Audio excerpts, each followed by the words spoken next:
Comments to access@telus.net. We are not Shaw. All right.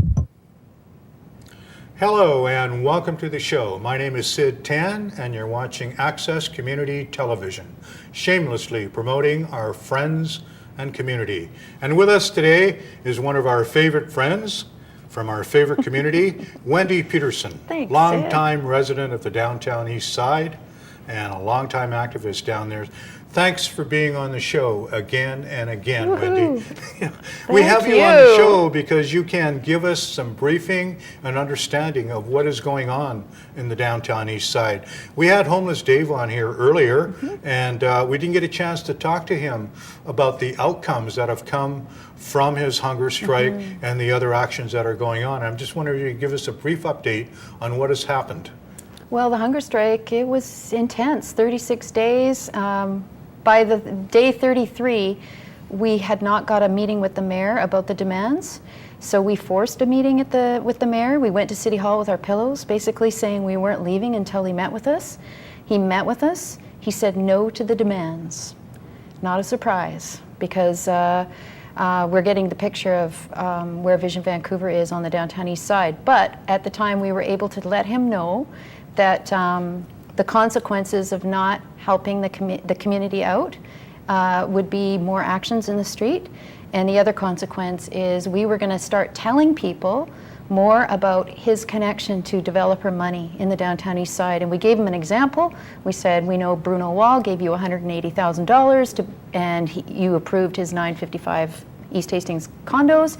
And Gregor Robertson said, we didn't give it to me. And I said, we know that. He gave it to Vision Vancouver, and he didn't question that. So, I mean, we basically were able to say, you're going to be in trouble because we're going to make this an issue. We know that you're connected with developer money, and we don't stand a chance against it. But there was other good outcomes from the hunger strike. Van Cities was involved. Selling condos or giving mortgages to people at one of the demand sites. So they're on the hot seat, trying to figure out how they're not going to lose their reputation in the downtown east side and with activists citywide and others. Another outcome was, I think the restaurants are feeling some heat, and they know that these hunger strikes, it drove the kind of the spotlight and the importance of what we were doing there to fight gentrification. And I think it's going to be harder for high-end restaurants or upscale restaurants to open up. And another outcome of the hunger strike was we got basically about 1,000 people. Dave talked to about 1,000 people we counted. We kept with petition signatures on the street, and we've got their emails and their phone numbers. People want to stay in touch. And we got all of the resident groups to sign on to the demands, and we basically got some momentum, quite a bit of momentum happening in the community, so that was exciting. Well, nothing really actually beats grassroots organizing. Feet on the pavement, on the ground, nothing beats that. You mentioned very early about the three demands, and for those that didn't catch Dave's earlier part, can you go very quickly what those three demands were? Okay, the first was to get a condo site called Sequel 138. We wanted Vision Vancouver to buy it. The old Pantages The old Pantages. It would cost them about $6 million, and we are mad because Vision Vancouver is going to buy donate a $200 million piece of property to the art gallery downtown, and they're being totally hypocritical that they won't buy this key property for the community that the community has been fighting for 3 years or more. The other is the police station, the empty police station. It's city owned. Vision Vancouver could declare that to be social housing, but they're not. They want it for a high-tech business center. And the third is to have a social justice zone in the downtown east side, because the city is about to rezone the entire downtown east side, minus Chinatown, through this local area planning process. And we want 100% social housing at welfare rates and old age pension rates in the Oppenheimer area, and we want 75% in the Hastings corridor and industrial zones, and 75% over in the viaducts where they're going to build the viaducts, and we want 30% in Chinatown and 30% everywhere else in the city would be good. Because that way you protect people citywide, you protect people in the downtown east side. There's other elements of a social justice zone, but the housing is key. It would seem to me that one of the things that would be most important in a social justice zone is having a social impact assessment before allowing all this development to take place. And I'm having a little problem with that because I remember I was there at the Chinatown Heights Review. I was there. The social impact study has been promised. I understand it's done, Sid. but it's not being shown. You know, my group, when I used to work for the Carnegie Action Project, we started lobbying for a tool that the city could measure the impact of condos on low-income people and high-end restaurants on low-income people. We asked them, we begged them from about 2008, we started lobbying, 2008, 2009, 2010, and they finally, I think during the Chinatown Height, they said they gave us a bone. They're like, oh, we'll give you this study. We're not going to stop the condos in Chinatown, but we'll give you this study. Well, has it been done?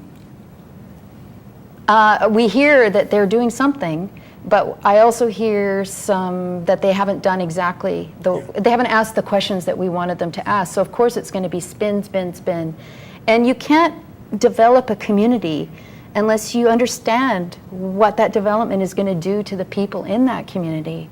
And we begged them for that. So, I mean, talk about tactics. Like, we've gone through the gamut of research, begging, letters, coalitions, all of it.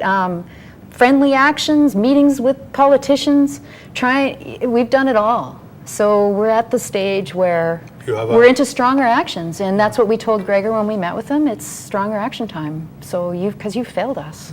So I'm hearing that unless things change a bit, unless the social impact study is out there, unless it's going to be a long, hot summer in the downtown east side. I think it is. I think we've got this big dinner planned for Dave soon, and it's going to be a celebration. I imagine tons of people are going to come, and we're going to be talking about what are our next steps for actions in the community. Grow the movement. Grow the movement. And the movement is growing. There's already other people working in other capacities around this, low-income people, pushing for the social justice zone. There's a big meeting coming up about that, which is going to be exciting.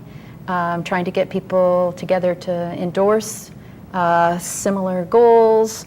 And we don't have much time. This is the 11th hour of the low-income community's presence in the downtown east side.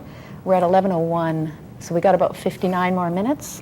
And in those 59 minutes, we're going to have to figure out what we are going to do to force Vision Vancouver to protect the existence of a real community that deserves to be improved and protected. People need to be able to move out of the neighborhood if they want to move out. So we need housing in other parts of the city and other parts of the region, and part of our people are working on a coalition BC-wide to get social housing BC-wide. But the downtown east side is a real community. The pickets are going to continue. They have to. Just wanted to ask you before we go on, you're talking about all this that's going on. How can people that are watching now, how can they, if the right word is hook in or connect in, what do they need to do to get a hold of you or the people that are working in the downtown east side? If they have really, really thick skin and want to be on the front lines, they can come to the Pigeon Picket, and it's happening from Tuesday to Saturday from 6 to 7. We might expand them to other places too. So, but you have to be a certain kind of person to be able to handle that.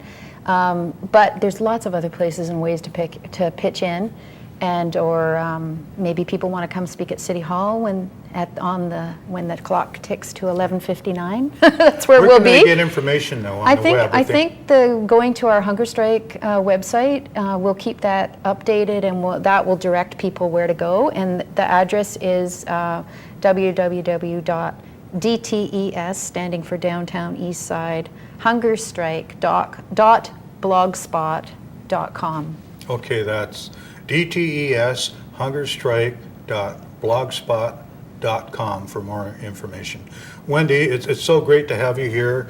We're running out of time now, but do you have any last words that you want to say before Well, if people care about the downtown east side, they need to get active, and they need to push this particular government, Vision Vancouver, who pretends that they're on the side of the poor, but really, from my view, aren't. They are really too connected with the developers.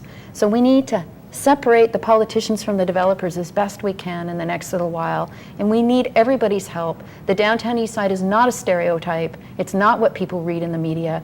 The answers to the problems of the downtown east side are there in the community. And this is the last hour for the soul of Vancouver. So we need people to help us now. Thank you for being with us today, Wendy. Always a pleasure to talk to you, always informative. And again, good luck on what you do. Okay, thank you, Sid. You're welcome. We're here with Wendy Pedersen, longtime activist and resident of the downtown east side. My name is Sid Tan. Thank you for being with us on Access Community Television. Comments to access@telus.net. We are not Shaw. All right.